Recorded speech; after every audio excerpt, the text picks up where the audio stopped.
Hello everyone, hope you're all keeping in good health.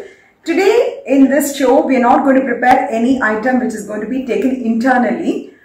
This is going to be applied externally. Yes, you guessed it right. It is nothing but the hair oil, and today I'm going to prepare a herbal hair oil. This is going to prevent hair fall and it's also going to nourish the hair. So this particular hair oil acts as a natural conditioner for lush hair growth, and also it nourishes the hair completely. And in today's preparation, I'm going to use a lot of ingredients whichever is available, because in my garden most of the items are available. But even if you don't have all the ingredients, I would suggest even if you have very few ingredients like only curry leaves and small onions, you can start out with this preparation, because these two are the main ingredients of this oil. So before we go into the preparation of the herbal oil, if you're watching my video for the first time, I would request you all to subscribe to my channel and also click on the bell icon for further interesting items like this. The ingredients required for preparing the herbal oil are, I've taken 2 handfuls of curry leaves. These are fresh curry leaves. I've washed it and I've kept it. And these are the balloon vine leaves. These are very good for preventing the hair loss and also for the scalp infections. And also if there is any kind of scalp baldness, this will definitely help. So if you have, you can definitely use this particular balloon vine leaves. Handful of brahmi leaves. This will actually strengthen the nerves in the head region. And I've taken few hibiscus flowers and also some hibiscus leaves. I've taken a few tulsi leaves as well. I've taken a big stick of aloe vera, 11 to 12 peppercorns, 1 tablespoon of methi seeds soaked in water for about 2 to 3 hours, 1 tablespoon of kalonji, 1 tablespoon of mehendi powder, around 15 to 20 small onions. I've taken 15 to 20 dried amla. If you don't have this dried amla with you, you can always use the fresh amla also. Along with this, half a liter of coconut oil. First, I'm going to grind all these things in the mixie jar. Since I have all these leaves in my gardens, all these have nutritional value for the hair growth, to prevent hair loss and also to prevent the scalp infections. But if in case you don't have the balloon vine leaves or the brahmi leaves, you can always omit this and use more of the curry leaves, and you must be having tulsi. So you can add tulsi leaves, and if you have neem leaves, you can also add the neem leaves also. It also prevents the scalp infections. So we're going to first grind everything into a paste. I've coarsely ground all the leaves. I'm also adding the hibiscus leaves, and also I'll be adding the small onions, soaked methi. If you have amla, you can even add the cut amla and also the neem leaves. Since I'm having only the dried amla, I'm just going to add it in the hot oil. First, I'm just adding the ground paste in the kadai. So I've not added any water. I've just nicely ground it dry. I'm getting a nice flavor of the curry leaves. I've added more of the curry leaves. Curry leaves helps in the darkening of the hair and also helps in preventing the premature graying. So it's advisable to add more of the curry leaves. Now to this, I'm just going to add the oil.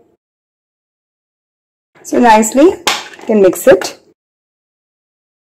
To this, I'm also going to add the aloe vera. So what I've done is I've washed the aloe vera and I'm going to take out the thorn from the sides. One which is really like this, the thorny part.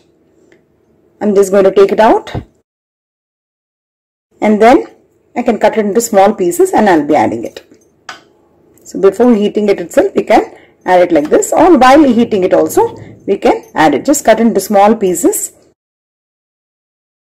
Aloe vera also is very good for the hair. All these aloe vera and other leaves, whatever I've told you, can be easily grown in the garden. The balloon vine also is a creeper and it can be easily grown in the garden itself. All these leaves have very good benefits and can be used in many ways in our kitchen. Now we are going to heat up the oil. I've just started to heat up the oil. First, I'm just keeping it on a higher flame. So once it begins to boil, and then I will be lowering it. So I'm also adding the mehendi powder. If you have the mehendi leaves, then you can add the leaves itself. It's always better to do it in an iron vessel, but since once the oil begins to boil, the oil might just tend to ooze out. So what I'm doing to be on safer side, I'm just going to transfer this particular oil to the steel container and then I'm going to heat it up.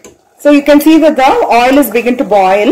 So I'm just going to add the dried amla. I'm also adding 1 tablespoon of the kalonji. Peppercorns, around 10 to 11 numbers. We are adding the peppercorns basically because if we are going to apply the oil during the cold season, it will avoid us catching cold or cough. Now you can see that all the ingredients are nicely getting boiled in the hot coconut oil. Now we are going to keep this in simmer until all the moisture content goes away. So it's been about 10 to 11 minutes. So you can see that all the ingredients are nicely getting boiled in the hot coconut oil. Now what I'm going to do is I'm going to transfer this back to the iron kadai. Basically because if we transfer this back to the iron kadai, anyway I'm going to keep it in simmer. So it's not going to ooze out to the sides. Now you can see that I've transferred it back to the iron kadai.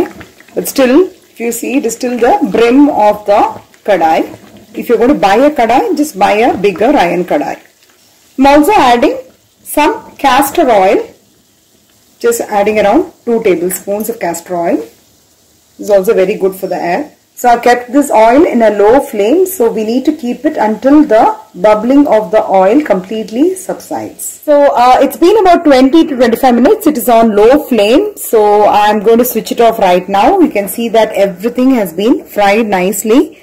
The aloe vera and the paste. And you can see the color of the oil itself is somewhat green in color. We have to filter the oil because there are a lot of sediments, right? So we need to filter it. So I'm just going to allow it to cool completely before I filter it. I'm going to leave it in this iron kadai itself for a few hours and then I will filter it. So it's been about 2 to 3 hours and you can see that the color of the oil itself has changed. It's become into a nice dark green color. So now what I'm going to do is I'm just going to filter the oil. I've taken a vessel on which I've kept a sieve or a filter like this. Taken a thin muslin cloth. It is going to keep it on the sieve so that it will become a double filter. And slowly we can pour the oil. So I have filtered it. You can nicely squeeze it like this. So I'm just going to leave this overnight so that the oil will keep dripping. By the time in the morning, I'll be able to get some more oil. So I'll just show you the oil. It's dripping. You can see the dark color of the oil. So I'll just put a knot on it. And if you want, you can add a pinch of the cooking camphor because of the smell of the onion. If you don't like it, either you can add some essential oils or a pinch of cooking camphor. So that is again optional. Otherwise you can just use the oil like this.